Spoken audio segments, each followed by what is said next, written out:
Olá, seja muito bem-vindo ao Estrategicamente, nosso encontro quinzenal aqui no Terra, para discutir as estratégias de negócio e desvendar as mentes dos líderes dessa nova economia, discutindo o mercado, comportamento do consumidor, tendências e muito mais. Seja muito bem-vindo e hoje a gente está aqui com a Tatiane, CEO do Great Place to Work. A Tatiane Thieme, ela é graduada em administração pelo Mackenzie.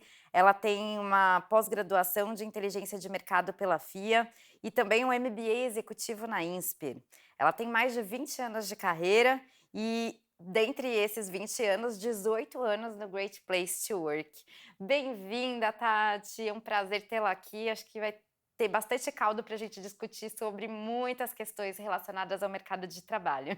Sim, Perla, estou muito animada, muito obrigada pelo convite. É uma honra participar hoje do Estrategicamente.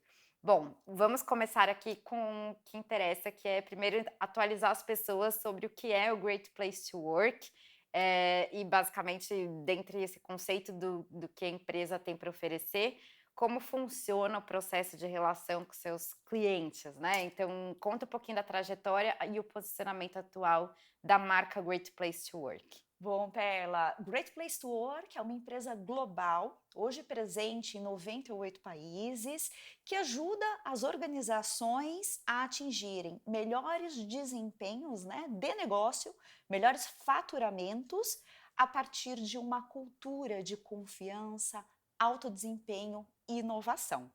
Então, essa consultoria, ela surgiu em meados de 80, 1981, quando um jornalista chamado Robert Levin, então Robert Levin era um americano, um jornalista especializado em assuntos do trabalho, que recebeu um convite de uma editora para escrever um livro sobre as melhores empresas para trabalhar nos Estados Unidos.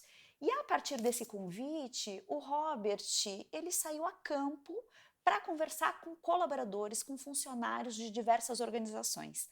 Então, ao contrário até do que a editora havia proposto para o Robert, né, de buscar teses já desenvolvidas, ele falou, não, eu como um jornalista, eu vou fazer o que eu sei e o que eu acredito, que é conversar com pessoas. E nesse caso, como a ideia era encontrar as melhores empresas para trabalhar, falou, nada melhor do que conversar com funcionários de diversas empresas. Então foi a partir dessas conversas, bem simples, sem muita estrutura, que surgiu a metodologia do Great Place to Work.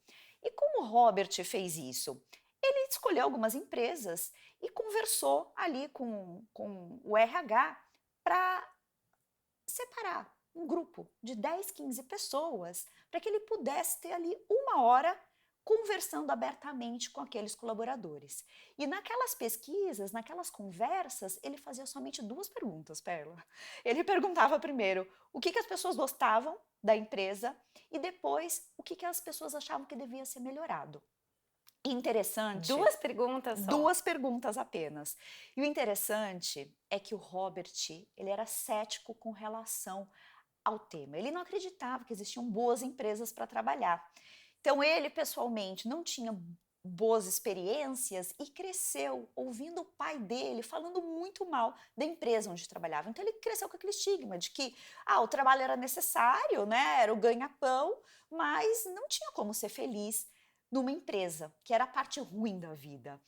E aí, quando ele começou a fazer aquelas entrevistas, ele se deparou com exemplos bem positivos de colaboradores que estavam satisfeitos com suas empresas, que falavam muito bem, que falavam quanto o trabalho tinha uma representatividade positiva na vida deles. E aí o Robert ele já começou a fazer uma primeira mudança, né, no que ele acreditava ser o trabalho. Então ele falou, poxa, o trabalho ele pode ser positivo, contradizendo até a hipótese inicial dele, era que não existiam boas empresas para trabalhar. E aí, passando essa primeira etapa, ele resolveu aprofundar e entender, né, o porquê que as pessoas consideravam as empresas boas ou ruins. E aí ele chegou a uma segunda conclusão, que independente do setor da empresa, do tamanho da empresa, do local da empresa e até da atividade do colaborador, as pessoas falavam sobre os mesmos temas. Então, ele chegou à segunda conclusão. A primeira foi que, sim, existem excelentes empresas para trabalhar e a empresa pode representar ali um pilar muito positivo na vida das pessoas.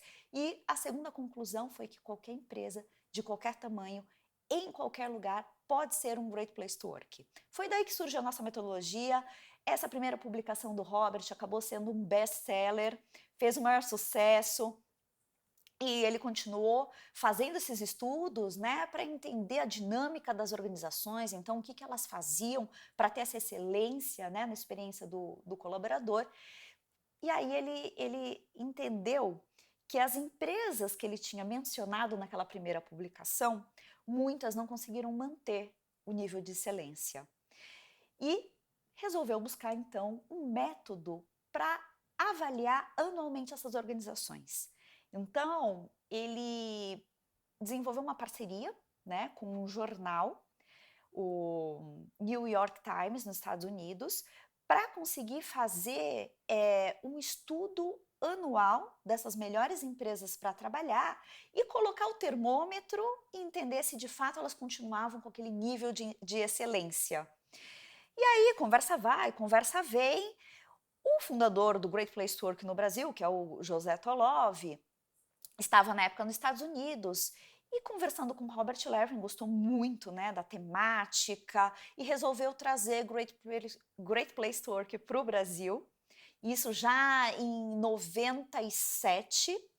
Conseguiu facilmente uma parceria com a revista Exame, da editora Abril, para fazer a publicação do estudo no Brasil, né? E saiu na frente, inclusive, do Robert, que aí teve que trocar de parceiro, que concretizou a parceria com a Forte nos Estados Unidos, mas fez a publicação da lista, da primeira lista, lá nos Estados Unidos em 98, enquanto que o Tolov fez o primeiro ranking de melhores empresas para trabalhar no Brasil em 97. Uau. Então, o ranking do Brasil é o primeiro ranking do mundo. Não Desde sabia. então, sim, somos Uau. pioneiros, né, nessa dinâmica de avaliar as empresas anualmente e publicar as melhores, as que se destacam. Então, desde então, a gente faz esse processo. Hoje, aqui no Brasil, nós temos mais de 40 rankings, então daquilo que era o ranking Brasil, a gente conseguiu evoluir para rankings regionais. Então hoje nós temos todos os estados do Brasil com um ranking específico para falar sobre as empresas locais. Temos rankings setoriais, rankings temáticos, né? O que nos dá a oportunidade de aperfeiçoar esse estudo e de aprofundar de acordo com a realidade de cada setor e de cada temática. Então, nosso negócio é dar voz para os colaboradores e, a partir desse momento, entender como é que está a experiência deles com relação à empresa e reconhecer aquelas que se destacam nesse processo. Nossa, estou apaixonada. Aliás, eu conheço o Great Place to Work desde o início da minha carreira. Eu até cheguei a trabalhar numa empresa Great Place to Work em 2003, alguma coisa assim, 2002. Faz bastante tempo. E eu lembro de algumas coisas que tinham na empresa que realmente eram cuidados especiais com os colaboradores. Mas eu imagino que daquela época para cá, a gente está falando de 21 anos atrás, muitas coisas vão mudando na cultura e conforme a gente vai mudando e moldando a nossa visão sobre as coisas em relação à vida, isso também interfere na dinâmica de trabalho. Então, eu queria trazer um pouquinho dessa contextualização do que é um Great Place to Work hoje, do que era antes e do que é hoje, desse modelo de mudar um pouquinho a visão em relação ao trabalho na vida do ser humano e trazer um pouco da tua experiência também em relação a isso, né? No sentido de ver a evolução da empresa ao longo dos seus 18 anos de empresa. Legal, Perla. De fato, né, a gente vem acompanhando as transformações do mundo do trabalho e adequando essas transformações também no nosso modelo, no nosso negócio. Uma coisa que não mudou foi a importância da relação de confiança no ambiente de trabalho. Né? Então, esse fator, esse pilar, essa relação de confiança, ela apareceu lá nas pesquisas do Robert em 1981 e aparece até hoje nas nossas pesquisas. Então, a gente parte do princípio que um excelente lugar para trabalhar é aquele onde existe uma forte relação de confiança entre as pessoas. né? E principalmente entre líder e liderado. A liderança tem um papel fundamental nesse processo. O líder direto, aquele que está no dia a dia da equipe, é quem representa a organização. E a partir das práticas, das políticas, dos rituais, da forma como ele responde a cada movimento, a cada necessidade nova do colaborador, é como o colaborador percebe essa experiência. Então, a experiência do funcionário é quase que 100% impactada pela atuação dessa liderança. E esse líder, hoje, falando das transformações, né, das mudanças que acontecem, tem um desafio enorme. O que a gente viu agora em 2023, né, que a agenda desse líder cresceu exponencialmente.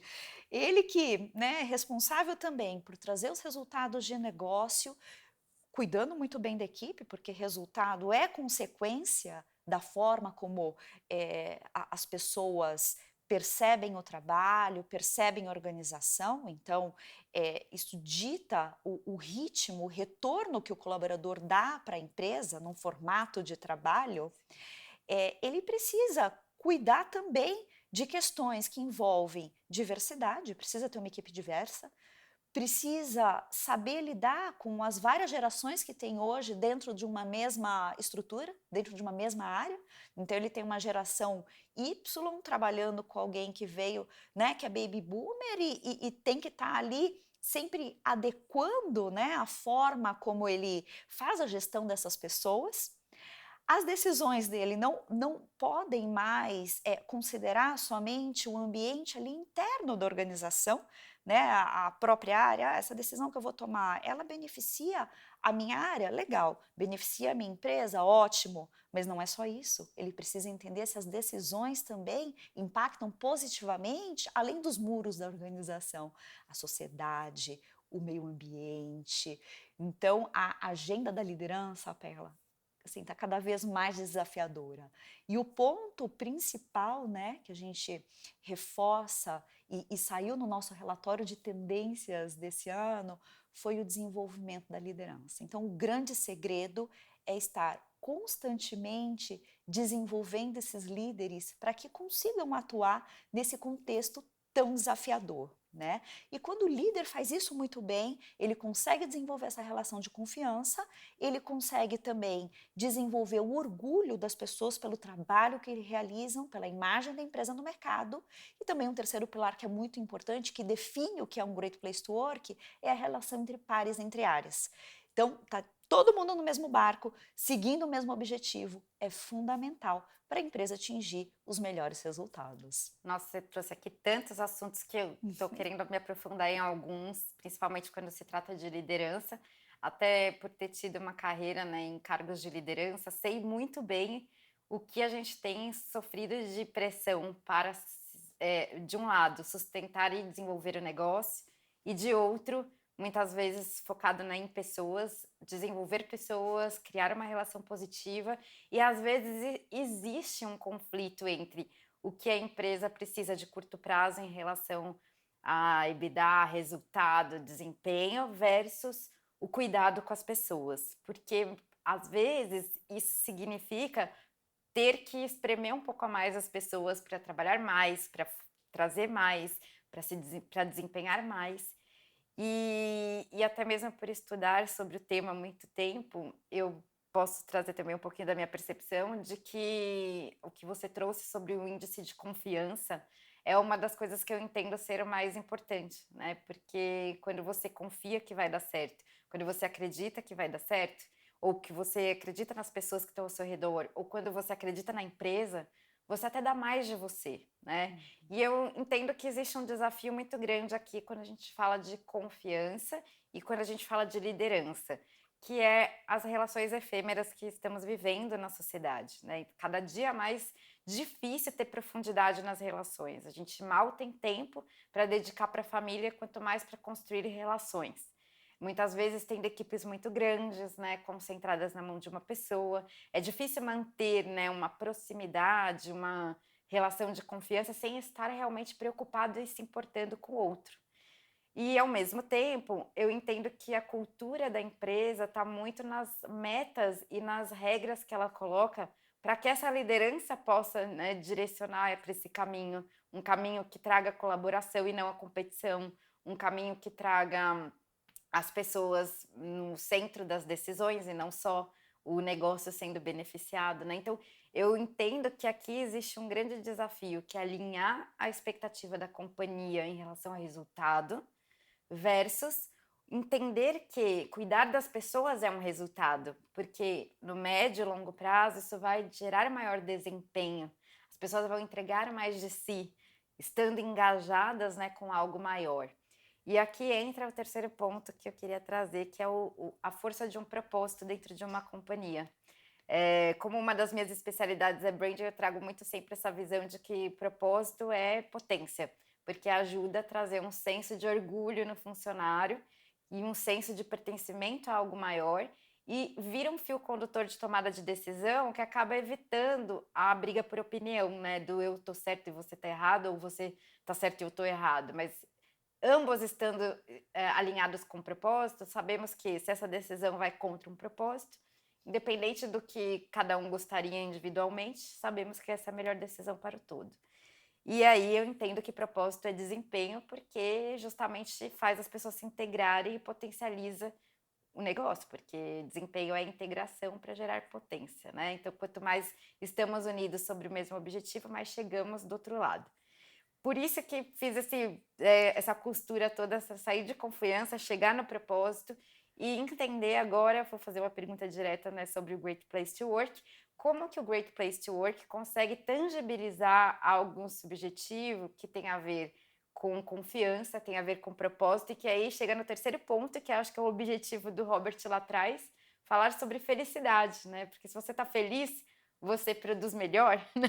Produtividade não é trabalhar mais, é entregar mais, né? Que é bem diferente. Então, eu queria trazer um pouquinho da visão do Great Place to Work sobre a forma de tangibilizar em dados, né? Já que é uma empresa, uma ferramenta de dados de mensuração, também de desempenho do negócio a partir da relação com seus colaboradores. E como mensurar o papel da confiança, do propósito e da felicidade no desempenho do negócio. Então, a boa notícia, Perla, é que realmente está tudo conectado e que a gente conseguiu, ao longo desses anos, né, tornar isso que parecia subjetivo em dados que demonstram que existe uma forte correlação entre todos esses temas. Então, acho que um dado, né, principal que demonstra o quanto a relação de confiança, né, essa cultura de confiança potencializa o negócio, um que mostra o retorno financeiro dessas empresas que são hoje Great Place to Work. A gente faz esse estudo aqui no Brasil, correlacionando com o Ibovespa, inclusive há 4 anos atrás, a gente criou um indicador em parceria com a Ibovespa que chama IGPTW, que tem justamente o objetivo de mostrar a rentabilidade das empresas que são premiadas pelo Great Place to Work e que têm capital aberto. Uau! Então, a gente faz esse estudo no Brasil, em vários países onde nós temos o escritório, né, a lista, e demonstra que as empresas que são Great Place to Work são de 2 a 3 vezes mais rentáveis que a média do mercado. O retorno financeiro demonstra a importância e o quanto vale a pena investir nas pessoas. Colocando as pessoas no centro da organização, se preocupando com as práticas e políticas e os rituais, a gente melhora a experiência dessas pessoas e a experiência a gente avalia com base no questionário que demonstra o nível de confiança que existe. Então, a gente tem realmente um indicador, né, pautado nessa metodologia que é validada há mais de 30 anos, que demonstra o quanto que a empresa tem essa relação de confiança bem desenvolvida. Uma forte relação de confiança cria uma cultura de colaboração, de agilidade, de inovação, de compartilhamento, de trabalho em grupo. E aí, essa cultura tão positiva impacta na performance do negócio, né? Então, essas empresas, elas são mais rentáveis, elas são mais produtivas, elas têm também uma questão com relação à diversidade bem diferenciada, elas saem na frente. As tendências que a gente vem observando, essas empresas já entendem que ter uma equipe mais diversa é igual a melhores resultados, melhores performances, né? Então, toda essa narrativa que você trouxe, contextualizando esse mundo do trabalho, e que muitas vezes as pessoas têm dificuldade, muitas vezes os CEOs chegam, os líderes chegam para o Great Place to Work e perguntam, mas e aí, por onde a gente começa, né? Preciso crescer o negócio, preciso apresentar retornos muito positivos e, ao mesmo tempo, preciso cuidar das pessoas. E a gente sempre fala, olha, comece olhando para as pessoas, comece cuidando das pessoas, comece colocando as pessoas no centro da sua estratégia, que o resultado vai ser consequência de todo esse processo. Perfeito. Aliás, aqui vamos deixar uma dica para quem está nos ouvindo. Então, comece pelas pessoas, significa então que as metas do negócio, quando elas vão contra as pessoas, ou seja, de alguma forma está gerando um mal-estar coletivo ou individual para as pessoas de dentro da empresa, então essas metas precisam ser revistas ou a forma de aferir resultado da empresa precisa ser revista, certo? Estou enganada? Perfeito, perfeito, é. Então a gente tem que rever os resultados dos pequenos ganhos de curto prazo em prol de um ganho maior, que é um ganho de médio e longo prazo e perene, né? Onde se trata aqui da evolução dos negócios. Até porque estamos falando também de novos tempos, onde as pessoas começam a exigir mais das marcas, o consumidor começa a exigir mais das marcas e o colaborador também começa a exigir formas diferentes de interação com as empresas. E aqui entra um outro ponto de desafio, que é, pós-pandemia tivemos grandes mudanças no formato de trabalho, tivemos grandes mudanças também com a transformação digital, que fez com que muita gente que estava numa zona de conforto tivesse que acelerar um processo de mudança. E toda mudança gera insegurança.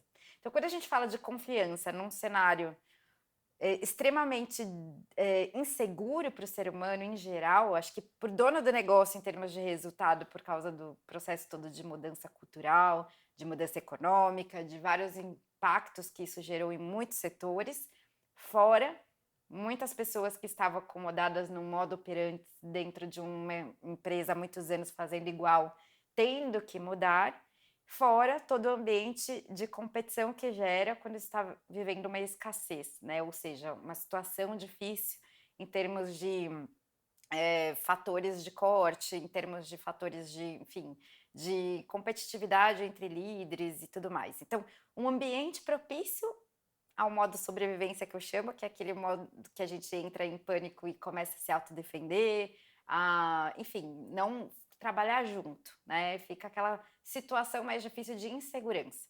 E quando o ser humano está nessa insegurança, ele acaba ficando mais na autodefesa. Então, como lidar com esse momento onde a falta de confiança foi gerada a partir da pandemia, né? Eu sei que estamos aqui já no pós-pandemia há muito tempo, mas a gente ainda está vivendo, né, as dores emocionais desse processo. Num ambiente muito mais difícil de trabalho, né, dentro dessa condição de insegurança e com uma necessidade de mudança também por uma questão cultural. Tudo isso gerando insegurança. O que você tem a dizer sobre esse momento que estamos mudando e o que você deixaria aqui de dicas para as empresas em geral, até mesmo para as pequenas, que até sofreram mais em termos, né, de ter menos elasticidade econômica? De fato, o momento pandêmico impactou bastante as organizações. Essa insegurança que a gente vivenciou globalmente impactou as pessoas, consequentemente as organizações. Mas o que a gente pôde observar durante todo o tempo, né, principalmente ali o momento da pandemia, é que as empresas que tinham uma forte relação de confiança com as pessoas, as empresas que já eram reconhecidas no Great Place to Work, que estavam acostumadas a ouvir os colaboradores, aproveitaram esse forte vínculo que conseguiram criar antes para conseguir driblar as dificuldades que eram diárias durante a pandemia. Então, essas empresas reforçaram, por exemplo, o canal de escuta. Vamos entender o que as pessoas estão sentindo, o que está causando medo, o que está acontecendo com as famílias dessas pessoas. Então, existiu uma proximidade muito maior, falando desse grupo, né, de melhores empresas para trabalhar, para conseguirem adequar ali suas políticas e práticas que tiveram que mudar do dia para a noite. Né? As empresas que estavam no modelo presencial não podiam mais trabalhar no formato presencial e tiveram que esvaziar seus escritórios, né, ali num passe de mágica, deixando todo mundo trabalhando no modelo remoto. Então, elas conseguiram ter muito mais agilidade, porque com base ali na relação de confiança que já existia, as pessoas foram para casa, os indicadores foram adaptados, as práticas foram adaptadas e essas empresas conseguiram seguir performando. É claro que cada negócio ali, cada setor com sua realidade, mas no geral o que a gente viu é que essas empresas conseguiram driblar muito melhor aquela dificuldade, né? Que foi o momento pandêmico, e a gente já teve também outras crises em que conseguimos observar o comportamento dessas empresas e ver uma diferença muito grande entre as empresas que colocavam já as pessoas no centro de suas estratégias e as empresas que ainda não estavam nesse processo. E as empresas que não estavam nesse processo sofreram com, por exemplo, não conseguir fazer à distância uma gestão que envolvia o comando e controle. Porque, poxa, está todo mundo distante, como é que eu vou conseguir? E começaram a se preocupar, ao invés de cuidar das pessoas e dar um próximo passo, elas foram pensar em como vigiar as pessoas à distância, como garantir que o colaborador estava realmente conectado às 9 horas da manhã, né? Questões que as melhores empresas já tinham deixado para trás há muito tempo, né? Que não estava ali no rol de preocupação. Então, elas conseguiram, de fato, driblar a situação, né? E seguir ali com o desenvolvimento do negócio, com a performance do negócio, sempre cuidando das pessoas. Nossa, incrível. Inclusive, você trouxe aqui um ponto extremamente importante, que é justamente a falta de confiança da empresa no No colaborador, que colaborador. gera mais insegurança no colaborador, né? Justamente com atitudes como essa, onde o colaborador se sente vigiado, se sente invadido, de certa forma, né? Até mesmo de forma a se sentir não confiável para a empresa. Então, isso gera um mal-estar coletivo. Acho que é uma boa dica do que não fazer, né? Perfeito, Perla. Desconfiança gera desconfiança. Exatamente. Desconfiança gera desconfiança, vamos guardar isso. Então, aqui, para a gente poder trazer um pouquinho disso para a sua realidade, você tem um grande desafio na mão. Como CEO de uma empresa que promove, né, o Great Place to Work, que dificuldades você começou a perceber de quando você se apropriou de uma cadeira número 1, né, e tendo uma vista panorâmica do negócio, com uma pressão do cargo nas costas, porque também não é fácil sentar nessa cadeira, né? Então, a gente não está dizendo para o empreendedor, né, ou para o presidente de uma empresa que toda a responsabilidade é dele, pelo contrário, mas a gente já começou dizendo que a liderança, né, tem um papel fundamental nas regras do jogo. Então, o que você percebeu de desafio para ser o walk the talk, ou seja, para colocar em prática, né, aquilo que a sua empresa, o Great Place to Work, oferece, né, de direcionamento para o mercado? Olha, desafio, claro que a gente, né, enfrenta vários desafios todos os dias, mas falando da transição para essa posição, acho que o desafio foi meu comigo. A síndrome do impostor, né? Sim, Realmente, assim, eu confirmei que ela existe. Acho que os primeiros dias, né, foram muito reflexivos, com uma autocobrança muito forte.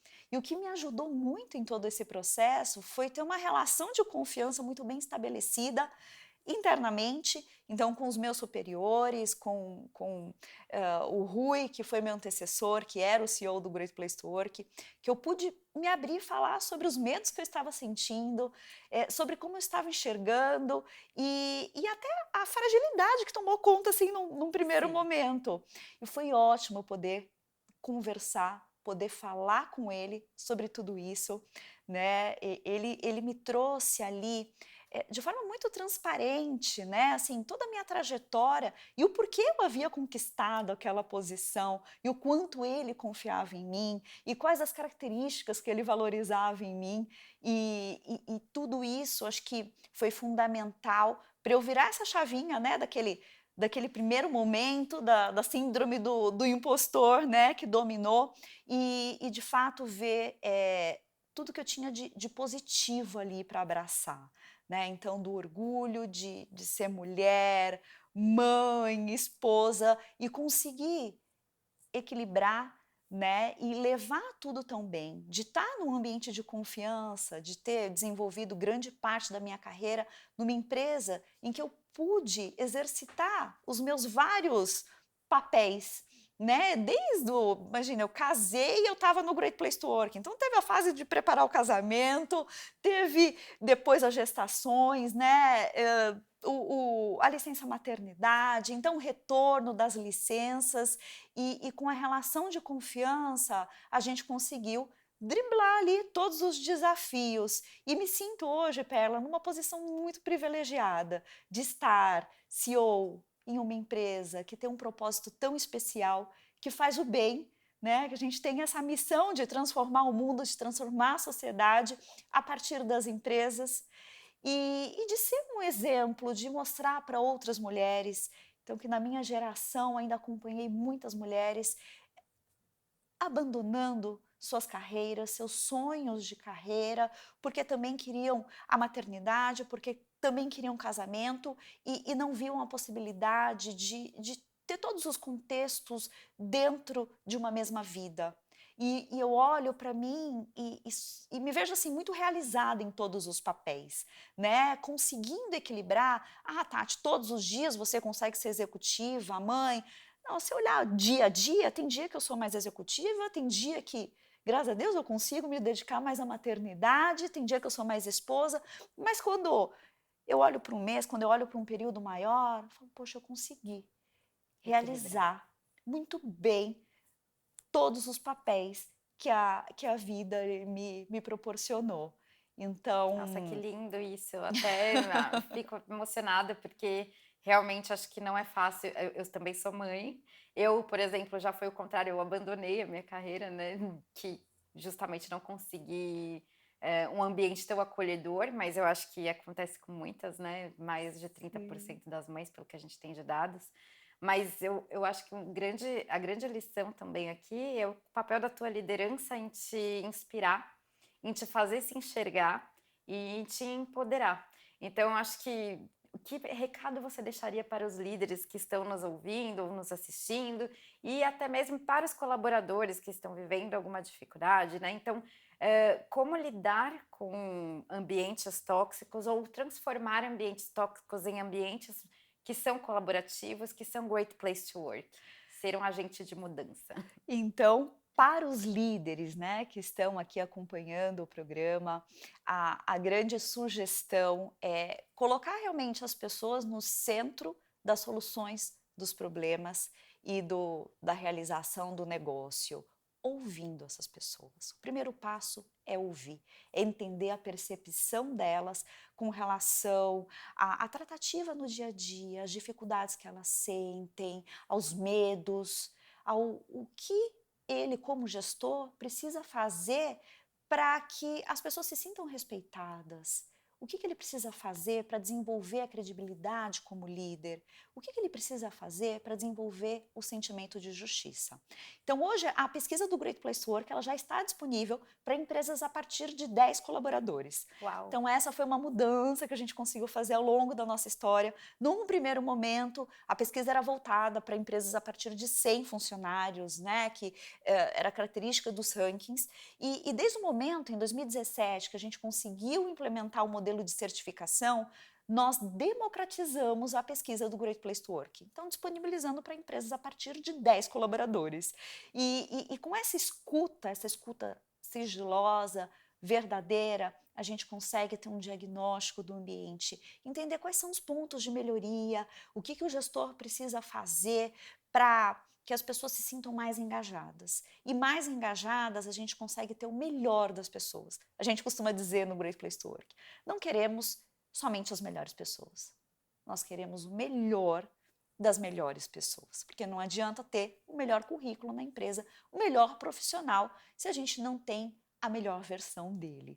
E no Great Place to Work, aí falando do meu desafio também como gestora, como CEO, a gente tem lá uma das nossas práticas, que é ser o nosso melhor case, sempre, em tudo. Então a gente busca, obviamente, essa excelência no nosso ambiente de trabalho, essa melhor experiência para os greaters, e não é fácil, né? Então a gente parte do princípio que sempre teremos as nossas oportunidades de melhoria, que a gente tem que estar sempre ouvindo, entendendo e melhorando. O processo, ele tem que ser contínuo, ele tem que ser consistente para conseguir, né, construir e manter um excelente lugar para trabalhar. E quem ainda não está nesse Great Place to Work, a dica aí para os colaboradores é assumir o protagonismo. Então, é assumir um papel de protagonista, buscando um espaço para essa fala. É buscando um espaço, é pedindo um feedback para o gestor, para criar esse canal de conexão e ter a coragem de falar o que não está bom. Porque não adianta o reclamar, ele não vai ajudar a transformar e a construir melhores ambientes. Mas a sinceridade, né, a coragem de falar o que tem que ser falado e o protagonismo nesse processo de transformação pode sim contribuir com a melhoria, né, de um ambiente que possivelmente seja tóxico.